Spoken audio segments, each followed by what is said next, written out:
आपका वोट, आपकी ताकत। वोट जरूर डालें। इलेक्शन से जुड़ी हर खबर तक ऐप पर डाउनलोड कीजिए तक ऐप।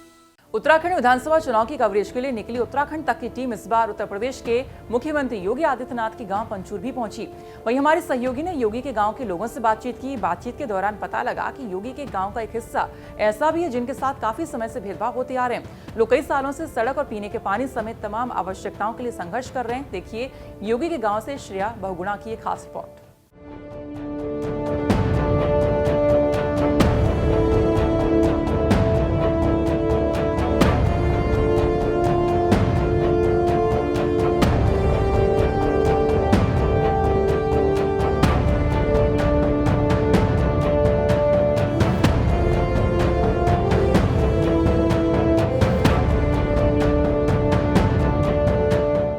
उत्तराखंड विधानसभा चुनावों में किसकी जीत होगी, किसकी हार होगी, ये तो हमें 10 मार्च को ही पता लगेगा। फिलहाल हम पंचूर गांव में हैं, क्योंकि ये गांव जो है ये उत्तर प्रदेश के मुख्यमंत्री योगी आदित्यनाथ का है।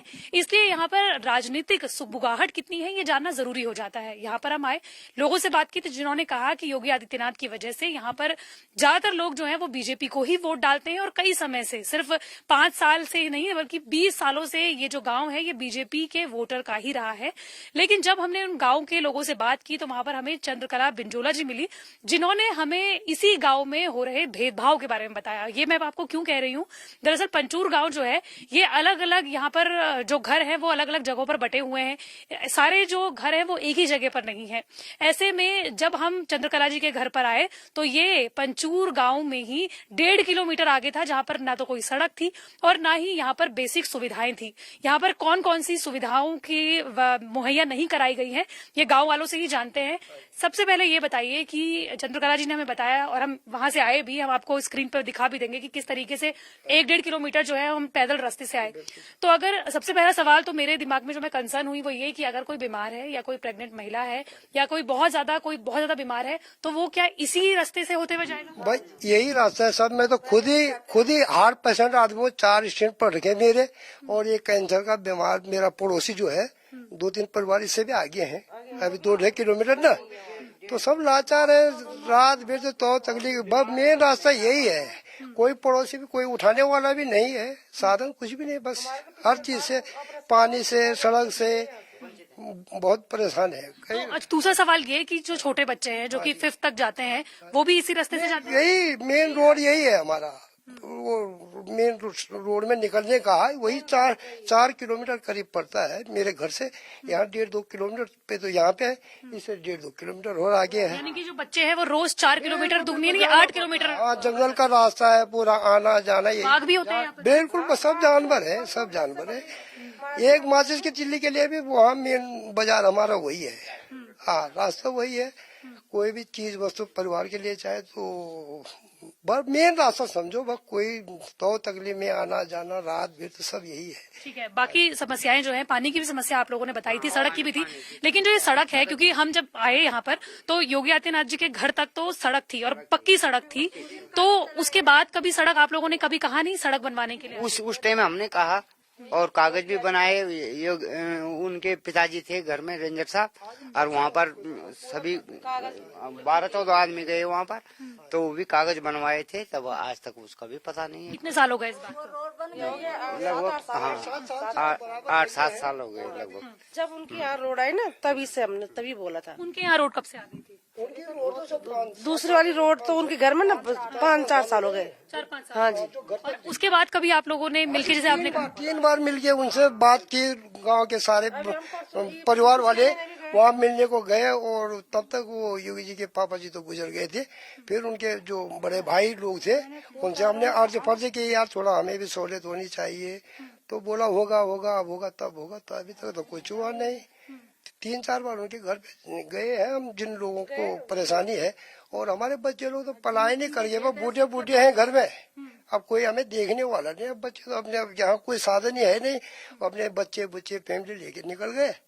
अब यहाँ में ऐसे, आपको लगता है कि अगर यहाँ पर सड़क होती पक्की, जीप आने तक की अगर सड़क होती या पानी जो होता है, तो क्या लोग पलायन करते? हाँ जी, पलायन करते। हाँ यहीं रहते, मतलब गली में रहते हैं, अपने घर में, अपने गांव छोड़कर नहीं जाना पड़ता। हाँ जी। तो यहाँ पर क्योंकि पहले भी जब चंद्रकला जी से बात हो रही थी तो उन्होंने कहा कि ऊपर जो है पंचूर में जो सड़क के पास में वहां पर लोगों के घर पे नल भी लगे हुए हैं, पानी की भी है, सौर पैनल भी लगे हुए हैं। यहाँ पर है ऐसा? नहीं, यहाँ पर हैंड पंप है, सब कुछ है, गांव तक तो सब कुछ है। अब यहाँ ये तो जहाँ से पानी का स्रोत है, यहाँ 10 किलोमीटर पीछे है हम। और हाँ, बताइए। यहाँ तो नहीं पानी है, नहीं सड़क है, हम परेशान है। यहाँ जो कुछ भी लेने जाते हैं हम तो सीधा मार्केट ठाकर है हमारे यहाँ। आपने क्योंकि सबसे पहले जो अधिकारी होते हैं या कोई नेता होता है वो सबसे पहले ग्राम पंचायत होता है, तो ग्राम प्रधान से कभी बात की? गांव प्रधान में प्रस्ताव बनाते हैं, वो करते हैं, बोलते हैं, और जो कर्मचारी लोग आते हैं वो गांव तो मेन रोड तक आते हैं। अब यहाँ हमें पता ही नहीं चलता कब आप लोग आए कब गए, वो तो आपने जैसे आप आए वैसे वो नहीं गए होते तो आप यहाँ कैसे में आते, नहीं आते ना। ऐसे तो गांव वालों ने बताना था ना कि वहाँ भी जाओ भाई, है उनको परेशानी किस चीज की है, वो कुछ नहीं बताते हमको। वो लोग हमारे तो कोई वो नहीं, उनको दोबारा बताइए। हाँ जी, हाँ जी। ये रोड का चक्कर, पानी का चक्कर, 4 किलोमीटर दूर नीचे से पानी नदी बहती है एक, तो वहाँ से हमें पानी ढोना पड़ता है। अब 15 लीटर पानी लाते लाते आधा तो हम ही पी जाते हैं, फिर गाय बच्ची को लेके वहाँ जाना। ये पानी का जो स्कीम है पेयजल की, ये हम तो लास्ट में है। अब नल यहाँ नहीं आती, गर्मी में पानी नहीं आती है। गर्मी में पानी नहीं है, कहाँ लेके लाने जाते हैं? हम तो पंचूर जाते हैं तब लाते हैं वहाँ से पानी। हाँ, वही 3-4 किलोमीटर हमें नीचे जाना पड़ता है दूसरे गांव की तरफ। या तो हम पंचूर से लाते हैं पानी, और इतनी दूर लेके बहुत परेशानी होती है। और टैंकर आता है और वहीं जाते हैं पानी लेने, फिर सड़क पर। तो दूसरा सवाल मैं आपसे ये पूछना चाहूंगी कि आपको लगता है कि पंचूर में ही 2 तरह के व्यवहार होते हैं, पहला कि जहाँ पर सड़कें भी आती हैं, पानी भी है, सौर ऊर्जा भी है, और दूसरा जो है हाँ जी वही है, सब कुछ वही है। यहाँ तो कुछ भी नहीं है, यहाँ तो न रोड है, न पानी है, न सौर लाइट है, कुछ भी नहीं है यहाँ। हम परेशान है यहाँ। कभी ग्राम प्रधान से कहा है आपने इन सब चीजों? हाँ बोला, और अभी भी बोला, पिछले महीने भी बोला। हाँ बोलते हैं, करते कुछ नहीं है, वो कुछ नहीं करते हमारे लिए। ठीक है, यहाँ पर एक युवा भी है मेरे साथ, उनसे भी बात करते हैं। कौन सी क्लास में हो? मैम मैं कॉलेज कर रहा हूँ। कहाँ पर पढ़ते हो? यहीं बिथानी में। कितना दूर है यहाँ से? लगभग 4-5 किलोमीटर दूर। तो जैसे कि बाकी सब लोगों ने भी बताया कि यहाँ पर सड़क नहीं है, पानी की समस्या है, तो उन्होंने ये भी कहा कि इसी वजह से तमाम लोग जो है पलायन कर रहे हैं। आपको भी यही लगता है? हाँ जी बिल्कुल यही कारण है।